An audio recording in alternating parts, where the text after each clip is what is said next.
નમસ્કાર દર્શક મિત્રો, હું સ્વરૂપ કલોણીચિયા. સંપૂર્ણ ન્યૂઝમાં આપનું સ્વાગત છે.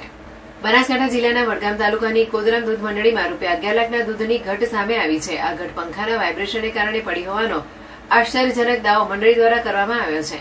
આ મામલે પશુપાલકોને ઓછો નફો ફાળવવાના આક્ષેપો સાથે ગામના પશુપાલકોએ મંડળી ખાતે ઉગ્ર હોબાળો મચાવ્યો હતો. મંડળીની સાધારણ સભામાં વાર્ષિક અહેવાલો રજૂ કરાયા હતા, જેમાં 11 લાખ લીટર દૂધની ઘટ દર્શાવવામાં આવી હતી. જ્યારે પશુપાલકોએ આ ઘટનું કારણ પૂછ્યું ત્યારે મંડળીના મંત્રીએ વજન કાંટા પર પંખાના વાઇબ્રેશનને કારણે આ ઘટ નોંધાઈ હોવાનું જણાવ્યું હતું.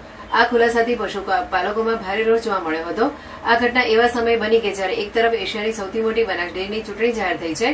બનાસ ડેરી દ્વારા પશુપાલકો માટે નફા જાહેર કરાયા બાદ કોદરામ દૂધ મંડળી દ્વારા માત્ર 6.25% વાર્ષિક નફો જાહેર કરાતા પશુપાલકોમાં નારાજગી વ્યાપી હતી. પશુપાલકોના આક્ષેપો મુજબ છેલ્લા 2 વર્ષથી મંડળીના સંચાલકો વાર્ષિક અહેવાલ આપતા ન હતા.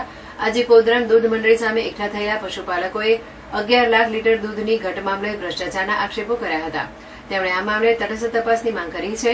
આ ઉપરાંત પશુપાલકોએ મંડળી દ્વારા જાહેર કરાયેલા 6.25% નફાને વધારવાની પણ માંગ કરી હતી.